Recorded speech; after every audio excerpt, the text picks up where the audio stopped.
ನಿಮ್ಮ ಡಾಕ್ಟರ್ ಟಿವಿ9 ನ ವಿಶೇಷ ನೇರ ಪ್ರಸಾರ ಕಾರ್ಯಕ್ರಮಕ್ಕೆ ಸ್ವಾಗತ. ನಾನು ಅನುಷಾ ಗೋಪಾಲ್ ಕೃಷ್ಣ. ಒತ್ತಡದ ಜೀವನ, ಬದಲಾಗುತ್ತಿರುವ ಜೀವನ ಶೈಲಿ, ಜನರಿಗೆ ನೂರಾರು ಆರೋಗ್ಯ ಸಮಸ್ಯೆ, ಯಾವ ಸಮಸ್ಯೆಗೆ ಯಾವ ಚಿಕಿತ್ಸೆ ಅನ್ನೋದೇ ದೊಡ್ಡ ಚಿಂತೆ. ಇಂತಹ ಸಮಸ್ಯೆ ಇರೋರಿಗೆ ಒಂದೇ ವೇದಿಕೆಯಲ್ಲಿ ಸಿಗುತ್ತೆ ಉತ್ತರ. ಇದೇ ಟಿವಿ9 ನ ವಿಶೇಷ ಕಾರ್ಯಕ್ರಮ ನಿಮ್ಮ ಡಾಕ್ಟರ್.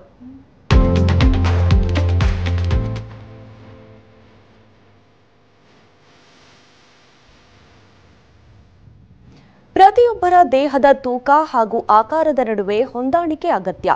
ಹೆಚ್ಚು ದಪ್ಪವಾದರೆ ನಿಮ್ಮ ದೇಹದ ಆಕಾರಕ್ಕೆ ತಕ್ಕಷ್ಟೇ ತೂಕ ಇಳಿಸಿಕೊಳ್ಳಬೇಕು. ದೇಹದ ತೂಕ ಇಳಿಸುವುದೇ ಈಗಿನ ಬಹುದೊಡ್ಡ ಸವಾಲು. ಜೀವನ ಶೈಲಿಯ ಬದಲಾವಣೆ, ಸಮಯಕ್ಕೆ ಸರಿಯಾಗಿ ಊಟ ತಿಂಡಿ ಮಾಡದೇ ಇರೋದು, ಆಹಾರ ಕ್ರಮದಲ್ಲಿ ಬದಲಾವಣೆ, ಹೀಗೆ ಅನೇಕ ಕಾರಣಗಳಿಂದ ಸ್ಥೂಲಕಾಯತೆ ಇಂದು ಹೆಚ್ಚು ಜನರನ್ನ ಕಾಡತೊಡಗಿದೆ. ಪ್ರತಿಯೊಬ್ಬರೂ ಡಯಟ್ ಪ್ಲಾನ್ ಮಾಡುವ ಮುನ್ನ ತಮ್ಮ ದೇಹದ ಆಕಾರಕ್ಕೆ ತಕ್ಕಂತೆ ಆಹಾರ ಕ್ರಮಗಳನ್ನು ಬದಲಾಯಿಸಿಕೊಳ್ಳಬೇಕು. ಬಾಡಿ ಫ್ಯಾಟ್ ಹೆಚ್ಚಾದ್ರೆ ಅದನ್ನ ಇಳಿಸುವ ನಿಟ್ಟಿನಲ್ಲಿ ಪ್ಲಾನ್ ಮಾಡಿಕೊಳ್ಳಬೇಕು. ಹಾಗಾದ್ರೆ ತೂಕ ಇಳಿಸೋದಕ್ಕೆ ಏನ್ ಮಾಡಬೇಕು? ಇದಕ್ಕೆ ಚಿಕಿತ್ಸೆ ಏನಾದ್ರೂ ಇದೆಯಾ? ಅದು ಹೇಗಿರುತ್ತೆ? ಇದೆಲ್ಲದರ ಬಗ್ಗೆ ಮಾಹಿತಿ ಕೊಡೋದಕ್ಕೆ ಇವತ್ತು ನಮ್ಮ ಜೊತೆ ಇದ್ದಾರೆ ಸಾಕ್ರಾ ವರ್ಲ್ಡ್ ಹಾಸ್ಪಿಟಲ್ ಬೆಂಗಳೂರಿನಲ್ಲಿ ಎಂಡೋಕ್ರೈನಾಲಜಿ ಹಾಗೂ ಒಬೆಸಿಟಿ ಡಿಪಾರ್ಟ್ಮೆಂಟ್ ನ ಡೈರೆಕ್ಟರ್ ಆಗಿರುವಂತಹ ಡಾಕ್ಟರ್ ಮಂಜುನಾಥ್ ಮಳಿಗೆ ಅವರು. ಡಾಕ್ಟರ್ ನಮಸ್ತೆ, ಕಾರ್ಯಕ್ರಮಕ್ಕೆ ಸ್ವಾಗತ. ಡಾಕ್ಟರ್, ಈಗಿನ ದಿನಗಳಲ್ಲಿ ನೋಡ್ತಾ ಇದ್ದೀವಿ, ಯಾವುದೇ ಒಂದು ರೋಗ, ಏನೇ ಸಮಸ್ಯೆ ಆದ್ರೂ ಕೂಡ ಡಾಕ್ಟರ್ಸ್ ಅಡ್ವೈಸ್ ಮಾಡೋದು ಒಬೆಸಿಟಿ, ನೀವು ತೂಕ ಕಡಿಮೆ ಮಾಡ್ಕೊಳ್ಳಿ ಅನ್ನೋದಾಗಿ. ಸೊ ಒಬೆಸಿಟಿ ಯಾಕೆ ಅಷ್ಟು ದೊಡ್ಡ ಪರಿಣಾಮವನ್ನ ಬೀರ್ತಾ ಇದೆ ಮನುಷ್ಯನ ದೇಹದ ಮೇಲೆ ಈಗಿನ ದಿನಗಳಲ್ಲಿ ಹೆಚ್ಚಾಗಿ ಅಂತ? ಒಬೆಸಿಟಿ ತುಂಬ ಮುಖ್ಯವಾದ ಪ್ರಶ್ನೆ ಕೇಳಿದ್ರಿ. ಒಬೆಸಿಟಿ ಯಾಕೆ ಮುಖ್ಯ ಅಂದರೆ, ಇದು ದೇಹದ ತೂಕ ಮಾತ್ರ ಅಲ್ಲ, ಇದರಿಂದ ಸುಮಾರು ಬೇರೆ ಕಾಯಿಲೆಗಳು ಬರುವಂಥ ಸಾಧ್ಯತೆ ತುಂಬ ಹೆಚ್ಚಾಗಿಬಿಡುತ್ತೆ. ಯಾವುದು? ಮುಖ್ಯವಾಗಿ type 2 diabetes, blood pressure, hypertension, heart attack, heart failure, stroke, kidney failure, ಮತ್ತು ಲಿವರಲ್ಲಿ ಫ್ಯಾಟ್ ಹೆಚ್ಚು ಅಕ್ಯುಮುಲೇಟ್ ಆಗಿ ಫ್ಯಾಟಿ ಲಿವರ್ ಆಗಿ ಲಿವರ್ ಫೇಲ್ಯೂರ್ ಆಗಿ, ಇವೆಲ್ಲ ಕೂಡ ಒಬೆಸಿಟಿ ಅಥವಾ ದೇಹದ ತೂಕದಿಂದ ಬರುವಂತಹ ಕಾಯಿಲೆಗಳು. ಒಬೆಸಿಟಿ ಅನ್ನೋದು ಕಡಿಮೆ ಮಾಡ್ಕೊಂಡ್ಬಿಟ್ಟು ದೇಹದ ತೂಕ ಒಳ್ಳೆ ರೇಂಜಲ್ಲಿ ಇಟ್ಕೊಂಡ್ರೆ ಇದು ಯಾವುದು ಕೂಡ ಬರುವ ಸಾಧ್ಯತೆ ತುಂಬ ಕಡಿಮೆ ಆಗಿಬಿಡುತ್ತೆ. ಈಗ ಪ್ರಪಂಚದಲ್ಲಿ ಸುಮಾರು ದೇಶಗಳಲ್ಲಿ ಒಬೆಸಿಟಿ ಅನ್ನೋದು ತುಂಬ ದೊಡ್ಡ ಪ್ರಶ್ನೆ ಆಗಿದೆ, ಮುಖ್ಯವಾಗಿ ವೆಸ್ಟರ್ನ್ ಕಂಟ್ರೀಸಲ್ಲಿ, ಅಮೆರಿಕದಲ್ಲಿ ಆದರೆ ಭಾರತ ನಾವೇನು ಹಿಂದೆ ಇಲ್ಲ, ನಾವು ಕೂಡ ಅಲ್ಲೇ ಇದ್ದೀವಿ. ನಮ್ಮಲ್ಲಿ ಕೂಡ ಒಬೆಸಿಟಿ ತುಂಬ ಜಾಸ್ತಿ ಇದೆ. ಆದ ಕಾರಣ ನಮ್ಮಲ್ಲಿ ಒಬೆಸಿಟಿ ಒಂದೇ ಅಲ್ಲ, ಡಯಾಬಿಟಿಸ್ ಕೂಡ ತುಂಬ ಜಾಸ್ತಿ ಇದೆ. ನಾವು ಪ್ರಪಂಚದ ಡಯಾಬಿಟಿಸ್ ರಾಜಧಾನಿ ಆಗಿದ್ದೀವಿ. ಇದೆಲ್ಲದಕ್ಕೂ ಕಾರಣ ಕೂಡ ಒಬೆಸಿಟಿ ಅಥವಾ ಸ್ಥೂಲಕಾಯ. ಇದನ್ನು ಕಂಟ್ರೋಲ್ ಮಾಡದೇ ಇದ್ದರೆ ಸುಮಾರು ಪ್ರಾಬ್ಲಮ್ಸ್ ಬರುತ್ತೆ, ಇನ್ಕ್ಲೂಡಿಂಗ್ ಕ್ಯಾನ್ಸರ್ ರಿಸ್ಕ್ ಜಾಸ್ತಿ ಆಗುತ್ತೆ. ಓಕೆ ಡಾಕ್ಟರ್, ಒಂದು ವಿಷಯ ಅಂದರೆ, ಈಗ ಒಬೆಸಿಟಿ ಡಯಾಬಿಟೀಸ್ ಹೆಚ್ಚಾದಂಗೆ ತುಂಬ ಜನರಿಗೆ ಡಯಟ್ ಮತ್ತು ಎಕ್ಸಸೈಸ್ ಅದರ ಬಗ್ಗೆನೂ ಈಗಿನ ದಿನಗಳಲ್ಲಿ ತುಂಬ ಜನ ಕಾನ್ಷಿಯಸ್ ಆಗಿರೋದನ್ನು ನಾವು ನೋಡ್ತೀವಿ. ಆದರೂ ಕೂಡ ಡಾಕ್ಟರ್, ವೆಯ್ಟ್ ಜಾಸ್ತಿ ಇರೋರು ಎಷ್ಟೇ ಡಯಟ್ ಮಾಡಲಿ, ಎಕ್ಸಸೈಸ್ ಮಾಡಲಿ, ಏನೇ ಮಾಡಿದರೂ ಕೂಡ ಅದು ಲಾಂಗ್ ಟರ್ಮ್ ಇರೋದಿಲ್ಲ. ಸ್ವಲ್ಪ ಡಯಟಲ್ಲಿ ಹೆಚ್ಚು ಕಡಿಮೆ ಆದರೂ ಕೂಡ ಮತ್ತೆ ಕ್ಯಾಲರೀಸ್ ವ್ಯತ್ಯಾಸ ಆಗಿಬಿಡುತ್ತೆ. ಸೊ ಲಾಂಗ್ ಟರ್ಮ್ ಒಬೆಸಿಟಿಗೆ ಡಯಟ್ ಮತ್ತು ಎಕ್ಸಸೈಸ್ ಸೊಲ್ಯೂಷನ್ ಅಲ್ವಾ ಅನ್ನುವಂಥದ್ದು? ತುಂಬ ಒಳ್ಳೆ ಪ್ರಶ್ನೆ. ಒಬೆಸಿಟಿ ಪೇಷಂಟ್ಸಲ್ಲಿ ಅಥವಾ ಓವರ್ ವೇಟ್ ಪೇಷಂಟ್ಸಲ್ಲಿ ಡಯಟ್ ಆ್ಯಂಡ್ ಎಕ್ಸಸೈಸ್ ಖಂಡಿತವಾಗಿಯೂ ಹೆಲ್ಪ್ ಆಗುತ್ತೆ, ಕೆಲಸ ಮಾಡುತ್ತೆ. ಆದರೆ ಒಂದು 5-10% ವೆಯ್ಟ್ ಮಾತ್ರ ಕಡಿಮೆ ಆಗೋ ಚಾನ್ಸ್ ಇರುತ್ತೆ. ಈಗ ಕೆಲವರು ತುಂಬ ಅಗ್ರೆಸಿವ್ ಆಗಿರುವಂಥ ಪ್ರೋಗ್ರಾಮ್ಸ್ ಮಾಡ್ತಾರೆ, ಕೀಟೋ ಡಯಟ್ ಅಂತ ಹೇಳಿ ಮಾಡ್ತಾರೆ, ಇಂಟರ್ಮಿಟೆಂಟ್ ಫಾಸ್ಟಿಂಗ್ ಅಂತ ಹೇಳಿ ಮಾಡ್ತಾರೆ. ಈಗ ಸುಮಾರು ಏಜೆನ್ಸೀಸ್ ಬಂದುಬಿಟ್ಟಿದೆ ಬ್ಯಾಂಗ್ಳೂರಲ್ಲಿ, ಬೇರೆ ಸಿಟಿಗಳಲ್ಲೆಲ್ಲ ಅವರು ಫೋನ್ ಮಾಡಿ ತಿಳಿಸ್ತಾ ಇರ್ತಾರೆ, ನಮಗೆ ವೆಯ್ಟ್ ಲಾಸ್ ಗ್ಯಾರಂಟಿ ಮಾಡ್ತೀವಿ. ಇದೆಲ್ಲ ಏನಂದರೆ ಟೆಂಪರರಿ, ಟ್ರಾನ್ಸಿಯೆಂಟ್ ಅಂತ ಹೇಳ್ತೀವಿ. ನೀವು ಎಷ್ಟು ದಿನ ಅಂತ ಹೇಳಿ ಬರೀ ಸೂಪ್ ತಿನ್ಕೊಂಡು, ಬರೀ 2 ಮೊಟ್ಟೆ ತಿನ್ಕೊಂಡು, ಸ್ವಲ್ಪ ಆಹಾರ ತಿನ್ಕೊಂಡು ಎಷ್ಟು ದಿನ ಅಂತ ನೀವು ಹೇಳೋಕ್ಕಾಗುತ್ತೆ? ಆಗೋದಿಲ್ಲ. Nature will take over you. ನಮ್ಮ ಹ್ಯೂಮನ್ ನೇಚರ್ ಏನಿರುತ್ತೆ ಅದು ಆಚೆ ಬಂದೇ ಬರುತ್ತೆ. ನಮ್ಗೆ ಹಸಿವು ಆಗೇ ಆಗುತ್ತೆ, ಆಹಾರ ತಿನ್ನಬೇಕಂತ ಅನಿಸುತ್ತೆ. ಆದರೆ ಏನು ಇಂಪಾರ್ಟೆಂಟ್ ಅಂದರೆ ಸೆನ್ಸಿಬಲ್ ಆ್ಯಂಡ್ ಮಾಡ್ರೇಟ್ ಡಯಟಿಂಗ್ ಅಂತ ಹೇಳ್ತಾರೆ. Low calorie, low carbohydrate diet with regular exercise programme. Daily at least 8,000 to 10,000 steps, walking, swimming, gym, ಈ ಥರ ಮಾಡಿಕೊಂಡು ಯಾವುದು ಸಸ್ಟೈನಬಲ್ ಆಗಿರುತ್ತೆ ಲಾಂಗ್ ಟರ್ಮಲ್ಲಿ ಅಂಥ ಪ್ರೋಗ್ರಾಮ್ ಮಾಡಬೇಕು. ಒಂದೇ ಸಲ ನಾನು ಕೀಟೋ ಡಯಟ್ಗೆ ಹೋಗ್ಬಿಡ್ತೀನಿ, ತುಂಬ ಕಡಿಮೆ ಮಾಡ್ತೀನಿ ಅಂದರೆ 1 ತಿಂಗಳು 2 ತಿಂಗಳು ಮಾಡ್ತೀರಿ, ಆಮೇಲೆ ಆಗೋದಿಲ್ಲ ಅದು. ಹಾಗಾಗಿ ಡಯಟ್ ಆ್ಯಂಡ್ ಎಕ್ಸಸೈಸ್ ತುಂಬ ಇಂಪಾರ್ಟೆಂಟ್. ಅದು ಒಂದು ಮ್ಯಾಕ್ಸಿಮಮ್ ಒಂದು 10 ಇಲ್ಲ 12% ವೆಯ್ಟ್ ಲಾಸ್ ಆಗುತ್ತೆ ನೀವು ಕಂಟಿನ್ಯೂ ಮಾಡ್ತಾ ಇದ್ದರೆ. ಬಟ್ ಕೆಲವರಿಗೆ ಇಷ್ಟು ಮಾಡಿ ಕೂಡ ವೆಯ್ಟ್ ಸ್ಟೇಬಲ್ ಆಗಿಬಿಡುತ್ತೆ, ಅಥವಾ ಇದು ಮಾಡಿ ಕೂಡ ವೆಯ್ಟ್ ಜಾಸ್ತಿ ಆಗ್ತಾ ಹೋಗುತ್ತೆ ಸುಮಾರು ಕಾರಣಗಳಿಂದ. ಆವಾಗ ಅವ್ರಿಗೆ ಈ ಥರ ಮೆಡಿಕೇಷನ್ಸ್ ಹೆಲ್ಪ್ ಬೇಕಾಗುತ್ತೆ. ಓಕೆ ಡಾಕ್ಟರ್, ಏನು ಅಂದರೆ ನೀವು ಹೇಳ್ದಂಗೆ ಲೈಫ್ ಸ್ಟೈಲ್ ಹೆಚ್ಚು ಕಡಿಮೆ ಆಗಿ ಒಬೆಸಿಟಿ ಎಲ್ಲ ಜಾಸ್ತಿ ಆಗೋದು ಅದು ಒಂದು ಕಡೆ, ಆದರೆ ಜೆನೆಟಿಕಲಿನೇ ಆ ಸಮಸ್ಯೆ ತುಂಬ ಜನಕ್ಕಿರುತ್ತೆ. ಸೊ ಮನೆಯಲ್ಲಿ ಎಲ್ಲರೂ ಕೂಡ ದಪ್ಪ ಇರ್ತಾರೆ. ಸೊ ಆ ಒಂದು ಕಾರಣಕ್ಕೆ ಅವರ ಮಕ್ಕಳು ಅಥವಾ ಮೊಮ್ಮಕ್ಕಳು ಕೂಡ ನಮ್ಮ ಮನೇಲಿ ಹೀಗೆ ಇದೆ ನಮ್ಮ ಬಾಡಿ ಟೈಪ್ ಅಂತ ಹೇಳ್ತಾ ಇರ್ತಾರೆ. ಸೊ ಆ ಒಬೆಸಿಟಿ ಹಾನಿಕಾರಕವಲ್ವಾ? ಅದು ಹೇಗೆ ಎಫೆಕ್ಟ್ ಮಾಡುತ್ತೆ? ಏನು ವ್ಯತ್ಯಾಸ ಎರಡಕ್ಕೂ ಅಂತ? ವ್ಯತ್ಯಾಸ ಏನಿಲ್ಲ. ಒಬೆಸಿಟಿ ಯಾವುದೇ ಕಾರಣಕ್ಕಾಗಲಿ, ಇಲ್ವಾ ಜೆನೆಟಿಕ್ ಡಿಸೀಸಸ್ಸಿಂದ ಆಗಲಿ ಅಥವಾ ಥೈರಾಯ್ಡ್ ಪ್ರಾಬ್ಲಮಿಂದ ಆಗಲಿ, ಬೇರೆ ಎಂಡೋಕ್ರೈನ್ ಹಾರ್ಮೋನ್ ಪ್ರಾಬ್ಲಮಿಂದ ಆಗಲಿ, ಅಥವಾ ಸೋಮಾರಿತನದಿಂದ ಹೆಚ್ಚು ಊಟ ಮಾಡೋದ್ರಿಂದ ಬರೋ ಒಬೆಸಿಟಿ ಆಗಲಿ, ಎಲ್ಲದರಿಂದನೂ ಒಂದೇ ತೊಂದರೆ ಆಗುತ್ತೆ. ನಾನು ಈಗೇನು ಹೇಳಿದೆ, diabetes, blood pressure, heart attack ಇದೆಲ್ಲ ಆಗುತ್ತೆ. ಆದರೆ ಜೆನೆಟಿಕ್ ಡಿಸೀಸಸ್ ಇದ್ದಾಗ ಏನಾಗುತ್ತೆ, ಫ್ಯಾಮಿಲಿಯಲ್ ಒಬೆಸಿಟಿ ಅಂತಾರೆ. ಅಪ್ಪ ಅಮ್ಮ ತಂದೆ ತಾಯಿ ಎಲ್ಲರೂ ದಪ್ಪ ಇರ್ತಾರೆ. ಮೊದಲು ಇದಕ್ಕೆಲ್ಲ ನಮ್ಮಲ್ಲಿ ಉತ್ತರ ಇರಲಿಲ್ಲ. ಒಂದು ಬ್ಯಾರಿಯಾಟ್ರಿಕ್ ಸರ್ಜರಿ ಅಂತ ಮಾಡ್ತಾಯಿದ್ವಿ, ಆಪ್ರೇಷನ್ ಮಾಡಿ ಹೊಟ್ಟೆ ಸೈಜ್ ಕಡಿಮೆ ಮಾಡೋವಂಥದ್ದು. ಆದರೆ ಈಗ ಅದರ ಅವಶ್ಯಕತೆ ಕೂಡ ಹೆಚ್ಚಿಗಿಲ್ಲ, ಯಾಕಂದರೆ ಈಗ ಹೊಸ ಇಂಜೆಕ್ಷನ್ಸ್ ಬಂದಿದೆ. ಸೊ ಜೆನೆಟಿಕ್ ಪ್ರಾಬ್ಲಮಿಂದ ಆಗಲಿ ಅಥವಾ ಲೈಫ್ ಸ್ಟೈಲ್ ಡಿಸೀಸ್ ಪ್ರಾಬ್ಲಮಿಂದ ಆಗಲಿ, ಯಾವುದೇ ಆಗಲಿ ಒಬೆಸಿಟಿ ಅಂತ ಇದ್ದರೆ ಅದನ್ನು ಟ್ರೀಟ್ ಮಾಡಲೇಬೇಕಾಗುತ್ತೆ. Because obesity is not a condition, obesity itself is a disease. ಅದೇ ಒಂದು ಕಾಯಿಲೆ. ಆ ಕಾಯಿಲೆಯನ್ನು ನಾವು ಇದನ್ನು ಕಾಯಿಲೆ ಅಂತ ಗ್ರಹಿಸಿ ಅದನ್ನು ಈಗಲೇ ನಾವು ಟ್ರೀಟ್ ಮಾಡಿಕೊಂಡ್ರೆ ಮುಂದೆ ಬೇರೆ ಕಾಯಿಲೆಗಳು ಬರುವ ಅವಕಾಶ ತುಂಬ ಕಡಿಮೆ ಆಗಿಬಿಡುತ್ತೆ. ಎಸ್ ಡಾಕ್ಟರ್, ಒಬ್ರು ಕಾಲರ್ ರೆಡಿ ಇದ್ದಾರೆ, ಮಾತನಾಡಿಸೋಣ. ಚಂದನ್ ಅಂತ ಬೆಂಗಳೂರಿಂದ ಕರೆ ಮಾಡಿದ್ದಾರೆ. ನಮಸ್ತೆ ಚಂದನ್ ಅವರೇ, ನನ್ನ ಧ್ವನಿ ಕೇಳಿಸ್ತಾ ಇದೆಯಾ ಚಂದನ್ ಅವರೇ? ಎಸ್, ದೂರವಾಣಿ ಸಂಪರ್ಕ ಕಡಿತ ಆಗಿದೆ ಅಂತ ಕಾಣಿಸುತ್ತೆ. ಎಸ್ ಡಾಕ್ಟರ್, ನೀವು ಹೇಳ್ತಾ ಇದ್ರಿ ಅದಕ್ಕೆ ಅಂತ ಕೆಲವೊಂದಷ್ಟು ಇಂಜೆಕ್ಷನ್ಸ್ ಬಂದಿದೆ ಅನ್ನೋದಾಗಿ ಹೇಳ್ತಾ ಇದ್ರಿ. ಸೊ ಇದಕ್ಕೆ ಟ್ರೀಟ್ಮೆಂಟ್ ನಿಜವಾಗ್ಲೂ ಇದೆಯಾ? ಅಂದರೆ ಅಷ್ಟು ಈಸಿನಾ? ಯಾಕೆಂದರೆ ಹಾಗೇನಾದರೂ ಇದೆ, ತುಂಬ ಜನ ಅದನ್ನು ಎದುರು ನೋಡ್ತಾ ಇರ್ತಾರೆ ಅಂತ.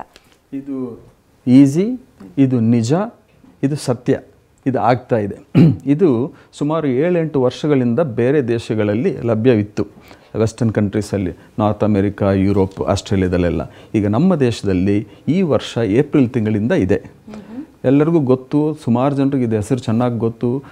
ಒಂದರ ಹೆಸರು ಮುಂಜಾರೋ ಅಂತ ಹೇಳಿ, ಇನ್ನೊಂದರ ಹೆಸರು ವೆಗೋವಿ ಅಂತ ಹೇಳಿ. ಸುಮಾರು ಜನರು ಆಲ್ರೆಡಿ ತಗೋತಾ ಇದ್ದಾರೆ. ನೀವು ನ್ಯೂಸಲ್ಲಿ ನೋಡಿರ್ಬೋದು, ಈ ಮುಂಜಾರೋ ಅನ್ನೋ ಇಂಜೆಕ್ಷನ್ ನಂಬರ್ 1 ಆಗಿದೆ ಈಗ ಇಂಡಿಯಾದಲ್ಲಿ.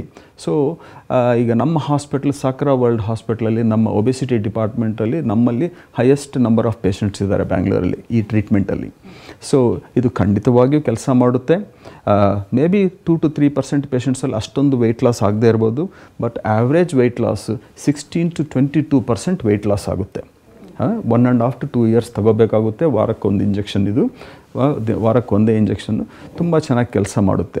ಸೊ 100 ಕಿಲೋ ಇರೋವರು ಅಟ್ಲೀಸ್ಟ್ 20ರಿಂದ 22, ಸ್ವಲ್ಪ ಅದೃಷ್ಟಶಾಲಿ ಆದರೆ 25-30 ಕಿಲೋ ಕೂಡ ಕಡಿಮೆ ಆಗುತ್ತೆ.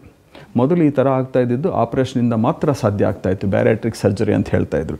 ಈಗ ಸರ್ಜರಿ ಮಾಡೋ ಅವಶ್ಯಕತೆ ಇಲ್ಲ. ಈ ಇಂಜೆಕ್ಷನ್ಸಿಂದನೇ ಸುಮಾರು ಜನ ತೂಕ ಕಳ್ಕೊತಾ ಇದ್ದಾರೆ.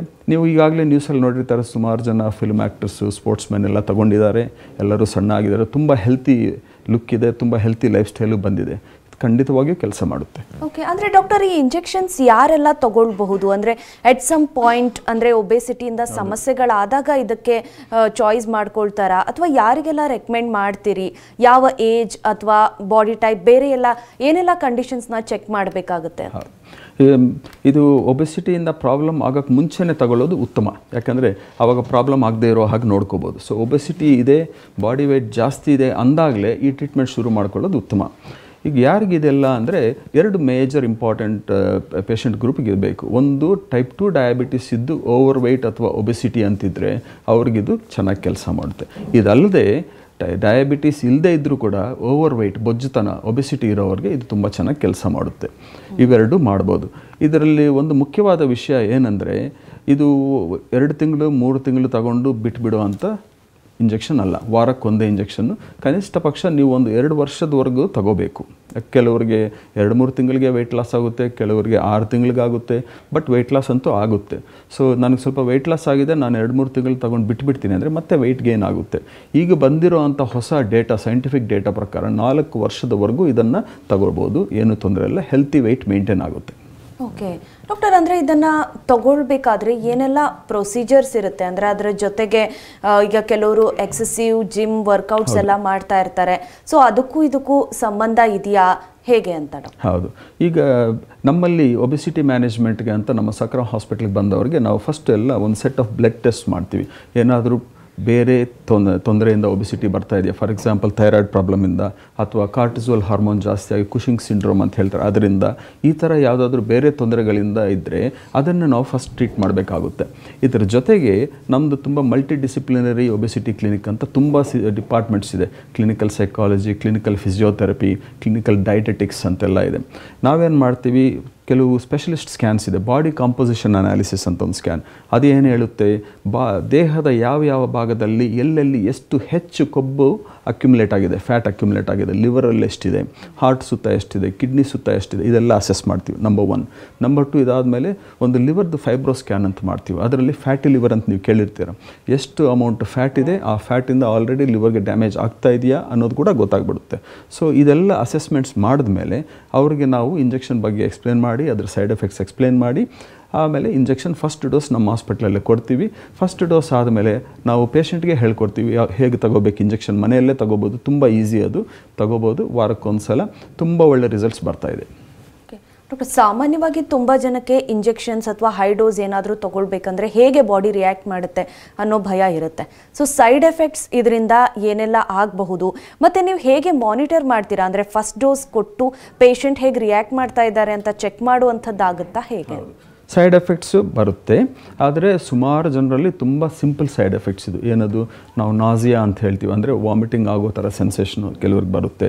ಕೆಲವರಿಗೆ ಒಂದೊಂದು ಸಲ ವಾಮಿಟಿಂಗ್ ಆಗ್ಬೋದು, ಕೆಲವರಿಗೆ ಸ್ವಲ್ಪ ಟಾಯ್ಲೆಟ್ ಹೋಗ್ಲಿಕ್ಕೆ ತೊಂದರೆ ಆಗೋದು, ಕಾನ್ಸ್ಟಿಪೇಷನ್ ಅಂತ ಆಗ್ಬೋದು, ಅಥವಾ ಡೈರಿಯಾ ಆಗ್ಬೋದು. ಇದು ಸಾಮಾನ್ಯವಾದಂಥ ಗ್ಯಾಸ್ಟ್ರೋ ಇಂಟೆಸ್ಟೈನಲ್ ಸೈಡ್ ಎಫೆಕ್ಟ್ಸು. ಕೆಲವರಿಗೆ ಇದು ಆಗದೇ ಇರ್ಬೋದು. ಸುಮಾರು ಪೇಷಂಟ್ಸ್ಗೆ ಇದೇನೂ ಆಗೇ ಇಲ್ಲ. ಕೆಲವ್ರಿಗೆ ಆಗಿದೆ, ಆದರೆ ತಾನಾಗೆ ಅದು ಸೆಟ್ ಆಗಿಬಿಡುತ್ತೆ. ನಮ್ಮ ದೇಹಕ್ಕೆ ಆ ಇಂಜೆಕ್ಷನ್ ಸೆಟ್ ಆಗಲಿಕ್ಕೆ ಕೆಲವು ದಿನ ಟೈಮ್ ತಗೊಳ್ಳುತ್ತೆ. ಆವಾಗ ಮಾತ್ರ ಈ ಸಿಮ್ಟಮ್ಸ್ ಬರುತ್ತೆ. ಸೆಟ್ ಆದಮೇಲೆ ಈ ಸಿಮ್ಟಮ್ಸ್ ಹೆಚ್ಚಿಗೆ ಏನಿರೋದಿಲ್ಲ.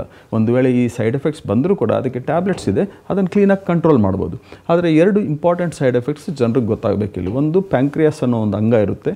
ಆ ಪ್ಯಾಂಕ್ರಿಯಾಸ್ ಡ್ಯಾಮೇಜ್ ಆಗೋ ಚಾನ್ಸ್ ಇರುತ್ತೆ, ಇನ್ಫೆಕ್ಷನ್ ಆಗೋದು, ಪ್ಯಾಂಕ್ರೆಟೈಟಿಸ್ ಅಂತ ಹೇಳ್ತಾರೆ. ಅದು ಆದರೆ ಆವಾಗ ಇಂಜೆಕ್ಷನ್ ಸ್ಟಾಪ್ ಮಾಡಿ ಅದನ್ನು ಟ್ರೀಟ್ಮೆಂಟ್ ತಗೋಬೇಕು. ಇನ್ನೊಂದು, ಕಣ್ಣಿನ ಒಂದು ನರ ಬರುತ್ತೆ, ಆಪ್ಟಿಕ್ ನರ್ವ್ ಅಂತ ಹೇಳ್ತಾರೆ. ಅದರಿಂದ ಸ್ವಲ್ಪ ದೃಷ್ಟಿ ಸ್ವಲ್ಪ ಚೇಂಜ್ ಆಗುವಂಥ ಅವಕಾಶ ಇರುತ್ತೆ. ಆದರೆ ಗುಡ್ ನ್ಯೂಸ್ ಏನಂದರೆ ಇವೆರಡೂ ಕೂಡ ತುಂಬ ರೇರ್, 0.001%. ಕೋಟ್ಯಾಂತರ ಜನ ತಗೋತಾ ಇದ್ದಾರೆ. ಯಾರಿಗೋ ಒಬ್ರಿಗೋ ಇಬ್ರಿಗೋ ಆಗಿದೆ, ಎಲ್ಲರಿಗೂ ಆಗೋದಿಲ್ಲ. ಹಾಗಾಗಿ relatively this is A safe medication. Okay doctor, ಈಗ ಒಬ್ರು ಕಾಲರ್ ರೆಡಿ ಇದ್ದಾರೆ, ಮಾತನಾಡಿಸೋಣ. ಅಭಯ್ ಕುಮಾರ್ ಅಂತ ಗೋಕಾಕಿಂದ ಕರೆ ಮಾಡಿದ್ದಾರೆ. ನಮಸ್ತೆ ಅಭಯ್ ಅವರೇ. ನಮಸ್ಕಾರ. ಡಾಕ್ಟರ್ ಇದ್ದಾರೆ, ಮಾತನಾಡಿ, ನಿಮ್ಮ ಪ್ರಶ್ನೆಯನ್ನ ಕೇಳಬಹುದು ಸರ್. ನಮಸ್ಕಾರ ಡಾಕ್ಟರ್, ನಮ್ಮ ಪ್ರಶ್ನೆ ಐತಿ ಸರ್. ಹೇಳಿ. ನನಗೆ ಈಗ 59 ವಯಸ್ಸು ಚಾಲು ಆಗ್ಯಾರ ಸರ್. 110 ಕಿಲೋ ಅದನ್ ಸರ್. ನಮಸ್ಕಾರ ಸರ್. ನನ್ನ ಈಗ 110 kg ಐತಿ ಸರ್ ನಮ್ಮದು. ಮಂದು ಹೊಟ್ಟೆ ಬಂದಿತ್ತು ಸರ್. ಈಗ ಸೈಡ್ ಇಂಜೆಕ್ಷನ್ ಆತಲ್ಲ, ಸೈಡ್ ಪರಿಣಾಮ ಏನು ಬೀರ್ತಾವೇನು ಸರ್ ಅವ? ಇಂಜೆಕ್ಷನ್ ಪ್ರಶ್ನೆ ಹೇಳಿ. ಅದೇ ನಮಗೀಗ ಸರ್ 110 kg ಐತಿ ಸರ್. ಓಕೆ, ತೂಕ 110 ಅಂದರೆ ತುಂಬ ಜಾಸ್ತಿನೇ ಆಯಿತು ತೂಕ. ಇವರಿಗೆ ಈ ಇಂಜೆಕ್ಷನ್ ತುಂಬ ಚೆನ್ನಾಗಿ ಕೆಲಸ ಮಾಡೋ ಅವಕಾಶ ಇದೆ. ನಾನು ಹೇಳಿದ ಹಾಗೆ ವಾರಕ್ಕೆ 1 ಸಲ ತಗೋಬೇಕು ಈ ಇಂಜೆಕ್ಷನ್ನು. ಸುಮಾರು 1.5 to 2 ವರ್ಷವರೆಗೂ ತಗೋಬೇಕು. ಒಂದು 20ರಿಂದ 22 ಅಥವಾ 25 ಕಿಲೋ ತೂಕ ಕಡಿಮೆ ಆಗೋ ಅವಕಾಶ ಇರುತ್ತೆ ಈ ಇಂಜೆಕ್ಷನಿಂದ. ಸೊ ಅವ್ರಿಗೆ ಈ ಇಂಜೆಕ್ಷನ್ ತುಂಬ ಸೂಕ್ತವಾಗಿ ಕೆಲಸ ಮಾಡುವಂಥ ಅವಕಾಶ ಇದೆ, ತಗೋಬೇಕು. ಅದನ್ನೇ ನಾನು ರೆಕಮೆಂಡ್ ಮಾಡ್ತೀನಿ. ಎಸ್, ಧನ್ಯವಾದ ಅಭಯ್ ಅವರೇ ಕರೆ ಮಾಡಿದ್ದಕ್ಕೆ. ಈಗ ಇನ್ನೊಬ್ರು ಕಾಲರ್ ರೆಡಿ ಇದ್ದಾರೆ, ಮಾತನಾಡಿಸೋಣ. ಲಕ್ಷ್ಮಿ ಅಂತ ಬೆಳಗಾವಿಯಿಂದ ಕರೆ ಮಾಡಿದ್ದಾರೆ. ನಮಸ್ತೆ ಲಕ್ಷ್ಮಿ ಅವರೇ. ಹೇಳಿ. ಡಾಕ್ಟರ್ ಇದ್ದಾರೆ, ಮಾತನಾಡಿ, ನಿಮ್ಮ ಪ್ರಶ್ನೆಯನ್ನ ಕೇಳಬಹುದಮ್ಮ. ಸರಿ, ಹೇಳಿ. ಹೇಳಿ ಅಮ್ಮ, ನಿಮ್ಮ ಪ್ರಶ್ನೆಯನ್ನ ಕೇಳಿ. ಹಲೋ ಲಕ್ಷ್ಮಿ ಅವರೇ, ಕೇಳಿಸ್ತಾ ಇದೆಯಾ ನನ್ನ ಧ್ವನಿ? ಹಾ, ಕೇಳಿಸುತ್ರಿ. ಡಾಕ್ಟರ್ ಇದ್ದಾರೆ, ನಿಮ್ಮ ಪ್ರಶ್ನೆಯನ್ನ ಕೇಳಬಹುದಮ್ಮ. ಇಚ್ಚತ್ತಿಗೆ 4 ವರ್ಷ ಆತ್ರಿ. ನಾವು ಬಾಳ ತೂಕ ಜಾಸ್ತಿ ಆಗೈತ್ರಿ. ಕಮ್ಮಿ ಮಾಡ್ಬೇಕಾದ್ರೆ ಏನ್ ಮಾಡ್ಬೋದ್ರಿ? ಕಮ್ಮಿ ಮಾಡಬೇಕಂದ್ರೆ ಮೊದಲದಾಗಿ ನೀವು ಫುಡ್ ಕಂಟ್ರೋಲ್ ಮಾಡಬೇಕಮ್ಮ. ಡೈಟಿಷಿಯನ್, ನಿಮ್ಮ ಲೋಕಲ್ ಹಾಸ್ಪಿಟಲಲ್ಲಿರೋ ಡೈಟಿಷಿಯನ್ ನೋಡಿ ಫುಡ್ ಕಂಟ್ರೋಲ್ ಬಗ್ಗೆ ಅಡ್ವೈಸ್ ತೊಗೊಳ್ಳಿ. ರೆಗ್ಯುಲರ್ ವಾಕಿಂಗ್ ಮಾಡಿದ ದಿನ 8,000ದಿಂದ 10,000 ಸ್ಟೆಪ್ ವಾಕಿಂಗ್ ಮಾಡಬೇಕು. ಅದಾಗಿ ಕಂಟ್ರೋಲ್ ಆಗಲಿಲ್ಲ ಅಂದರೆ, ಈಗ ನಾನು ಈಗಾಗಲೇ ಹೇಳಿದೆ ಅಲ್ವಾ, ಹೊಸ ಇಂಜೆಕ್ಷನ್ಸ್ ಇದೆ ಅಂತ. ಆ ಇಂಜೆಕ್ಷನ್ಸ್ ವಾರಕ್ಕೆ 1 ಸಲ ತೊಗೊಂಡ್ರೆ ತೂಕ ಕಡಿಮೆ ಆಗುತ್ತೆ. ಎಸ್, ಧನ್ಯವಾದ ಲಕ್ಷ್ಮಿ ಅವರೇ ಕರೆ ಮಾಡಿದ್ದಕ್ಕೆ. ಎಸ್ ಡಾಕ್ಟರ್, ನಾವು ಆಗಲೇ ಮಾತನಾಡ್ತಾ ಇದ್ವಿ ಈ ಇಂಜೆಕ್ಷನ್ಸ್ ಹೇಗೆ ವರ್ಕ್ ಆಗುತ್ತೆ ಮತ್ತು ಅದರ ಸೈಡ್ ಎಫೆಕ್ಟ್ಸ್ ಬಗ್ಗೆ ಎಲ್ಲನೂ ಕೂಡ. ತುಂಬ ಜನ ಏನಂದರೆ ವೆಯ್ಟ್ ಲಾಸ್ ಜರ್ನಿಯಲ್ಲಿ ಒಂದಷ್ಟು ಎಕ್ಸಸೈಸ್ ಮಾಡ್ತಾರೆ, ಆದರೂ ಕೂಡ ಏನೂ ಡಿಫ್ರೆನ್ಸ್ ಆಗಿಲ್ಲ ಅನ್ನುವಂಥ ಒಂದು ಟೆನ್ಷನ್ ಬಿಲ್ಡ್ ಆಗ್ತಾ ಇರುತ್ತೆ. So with this injections doctor, ಎಷ್ಟು ದಿನಗಳಲ್ಲಿ ರಿಸಲ್ಟ್ ಕಾಣಿಸುತ್ತೆ ಮತ್ತು ಅದು ಎಷ್ಟು ದಿನಗಳ ಕಾಲ ಇರುತ್ತೆ ನೀವು ಹೇಳ್ದಂಗೆ, ಅಂದರೆ ಲಾಂಗ್ ಟರ್ಮ್ ಅದು ಅನ್ನುವಂಥದ್ದು? ಸೊ ನಾವೇನು ಮಾಡ್ತೀವಿ, ಫಸ್ಟ್ ಸ್ಟಾರ್ಟಿಂಗ್ ಡೋಸ್ 2.5 ಮಿಲಿಗ್ರಾಮ್ ಅಂತ ಕೊಡ್ತೀವಿ. ಅದು 1 ಮಂತ್ 4 ವಾರ ಕೊಡ್ತೀವಿ. ಅದಾದಮೇಲೆ ಪ್ರತಿ 4 ವಾರಕ್ಕೊಂದ್ಸಲ ಡೋಸ್ ಇನ್ಕ್ರೀಸ್ ಮಾಡ್ತಾ ಹೋಗ್ತೇವೆ. 5 ಮಿಲಿಗ್ರಾಮ್, 7.5 ಮಿಲಿಗ್ರಾಮ್ ಈ ಥರ. ಸುಮಾರು ಜನರಿಗೆ 1 ರಿಂದ 1.5-2 ತಿಂಗಳಲ್ಲೇ ವೆಯ್ಟ್ ಲಾಸ್ ಗೊತ್ತಾಗ್ಬಿಡುತ್ತೆ. ಅವ್ರಿಗೆ ಗೊತ್ತಾಗುತ್ತೆ, ನನಗೆ ಹಸಿವು ಕಡಿಮೆ ಆಗಿದೆ, ನಾನು ಊಟ ಹೆಚ್ಚು ಮಾಡ್ತಾ ಇಲ್ಲ, ವೆಯ್ಟ್ ಕಡಿಮೆ ಆಗ್ತಾಯಿದೆ ಅಂತ ಸುಮಾರು ಜನರಿಗೆ ಗೊತ್ತಾಗುತ್ತೆ. ಕೆಲವರಿಗೆ 2-3 ತಿಂಗಳಲ್ಲಿ ಗೊತ್ತಾಗುತ್ತೆ. ಇದು ಈಗ ಕನಿಷ್ಠ ಪಕ್ಷ ನಾ ಹೇಳ್ದಂಗೆ ಒಂದು 2 ವರ್ಷ ಕಂಟಿನ್ಯೂ ಮಾಡಬೇಕು. 2 ತಿಂಗಳು ತಗೊಂಡು 3 ತಿಂಗಳು ತಗೊಂಡು ಬಿಟ್ಬಿಟ್ರೆ ಉಪಯೋಗ ಏನಂತ ಆಗೋದಿಲ್ಲ. 2 ವರ್ಷ ಕಂಟಿನ್ಯೂ ಮಾಡಬೇಕು. ಸೈಂಟಿಫಿಕ್ ಡೇಟಾ ಎಲ್ಲ ಅದೇ ಹೇಳ್ತಾ ಇದೆ. ಈಗ ಬಂದಿರೋ ಸೈಂಟಿಫಿಕ್ ಡೇಟಾ ಪ್ರಕಾರ 4 ವರ್ಷ ಕಂಟಿನ್ಯೂ ಮಾಡ್ಬೋದು. ಆದರೆ ಒಂದು ಮುಖ್ಯವಾದ ವಿಷಯ ಏನಂದರೆ, ನಿಮ್ಮ ಡಯಟ್ ಕಂಟ್ರೋಲ್ ಮತ್ತು ಎಕ್ಸಸೈಸ್ಗೆ ಇದು ಆಲ್ಟರ್ನೇಟಿವ್ ಅಲ್ಲ, ಕಾಂಪ್ಲಿಮೆಂಟರಿ. ಇದನ್ನು ತಿಳ್ಕೊಬೇಕು. ನಾನೀಗ ಇಂಜೆಕ್ಷನ್ ತಗೋತಾ ಇದ್ದೀನಪ್ಪ, ನಾನು ಸೋಫಾ ಮೇಲೆ ಕೂತ್ಕೊಂಡು ಆರಾಮಾಗಿ ಟಿ ವಿ ನೋಡ್ಕೊಂಡು ಚಿಪ್ಸ್ ತಿನ್ಕೊಂಡಿರ್ತೀನಿ, ಏನೂ ಮಾಡಲ್ಲ ಅಂದರೆ ಅದು ತೂಕ ಕಡಿಮೆ ಆಗೋ ಅವಕಾಶಗಳು ಕಡಿಮೆ ಇರುತ್ತೆ. ಆದರೂ ಕೂಡ ಸ್ಟಾಪ್ ಮಾಡಿದ ತಕ್ಷಣ ವೆಯ್ಟ್ ವಾಪಸ್ ಬರುತ್ತೆ. So diet and exercise compulsory ಇರಬೇಕು. ಅದ್ರ ಜೊತೆಗೆ ಇಂಜೆಕ್ಷನ್ ತಗೋಬೇಕು. ಯಾಕಂದರೆ ಒಂದು 3 ವರ್ಷ 4 ವರ್ಷ ಆದಮೇಲೆ ನಾವು ಡೋಸ್ ಕಡಿಮೆ ಮಾಡ್ತೀವಿ ಅಥವಾ ಸ್ಟಾಪ್ ಮಾಡೋ ಅವಕಾಶ ಇರುತ್ತೆ. ಆವಾಗ ನಿಮ್ಮ ಹೆಲ್ಪಲ್ಲಿರೋದು ಡಯಟ್ ಆ್ಯಂಡ್ ಎಕ್ಸಸೈಸ್ ಮಾತ್ರ, ಇಂಜೆಕ್ಷನ್ ಅಲ್ಲ. ಅದನ್ನು ನೆನ್ಪಿಟ್ಕೋಬೇಕು. ಎಸ್ ಡಾಕ್ಟರ್, ಈಗ ಇನ್ನೊಬ್ರು ಕಾಲರ್ ರೆಡಿ ಇದ್ದಾರೆ, ಮಾತನಾಡಿಸೋಣ. ತಿಮ್ಮೇಶ್ ಅಂತ ಶಿವಮೊಗ್ಗ ಸಾಗರದಿಂದ ಕರೆ ಮಾಡಿದ್ದಾರೆ. ನಮಸ್ತೆ ತಿಮ್ಮೇಶ್ ಅವರೇ. ನಮಸ್ತೆ. ಡಾಕ್ಟರ್ ಇದ್ದಾರೆ, ಮಾತನಾಡಿ, ನಿಮ್ಮ ಪ್ರಶ್ನೆಯನ್ನ ಕೇಳಿ. ಸರ್, ನನಗೆ 72 ವರ್ಷ, ಶುಗರ್ 200 ಒಳಗಿದೆ. ಹಲೋ, ಹೇಳಿ, ಕೇಳಿಸ್ತಾ ಇದೆ. ಶುಗರ್ 200 ಒಳಗಿದೆ. ನನಗೆ 106 kg ಇದೆ. ಅಲ್ಲ, 106 kg ಇದೆ. ತೂಕ ಸ್ವಲ್ಪ ಜಾಸ್ತಿನೇ ಆಯಿತು ತಿಮ್ಮೇಶ್ ಅವರೇ. ಹೌದು ಹೌದು. ಸೊ ನಿಮಗೆ ಮುಖ್ಯವಾಗಿ ಶುಗರ್ ಇಂಪಾರ್ಟೆಂಟ್, ಕಂಟ್ರೋಲ್ ಮಾಡಬೇಕು. ಶುಗರ್ಗಿಂತ ಮುಖ್ಯವಾಗಿ ನೀವು ನಿಮ್ಮ ತೂಕವನ್ನು ಕಡಿಮೆ ಮಾಡ್ಕೋಬೇಕು. ಯಾಕಂದರೆ ಇದರಿಂದ ಬೇರೆ ಶುಗರ್ ಸಂಬಂಧಿತವಾಗಿ ಹಾಗೂ ತೂಕಕ್ಕೆ ಸಂಬಂಧವಾದಂಥ ಕಾಂಪ್ಲಿಕೇಶನ್ಸ್ ಆಗೋ ರಿಸ್ಕ್ ಜಾಸ್ತಿ ಇರುತ್ತೆ. ಕಿಡ್ನಿ, ಹಾರ್ಟಿಗೆ ಸಂಬಂಧಪಟ್ಟಂಗೆ. ನಿಮಗೆ ಈಗಾಗಲೇ ನಾನು ಹೇಳ್ದಂಗೆ ಈ ಇಂಜೆಕ್ಷನ್ ತುಂಬ ಚೆನ್ನಾಗಿ ಕೆಲಸ ಮಾಡುತ್ತೆ.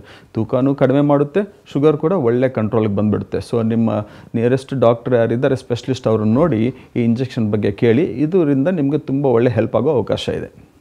ಧನ್ಯವಾದ ತಿಮ್ಮೇಶ್ ಅವರೇ ಕರೆ ಮಾಡಿದ್ದಕ್ಕೆ.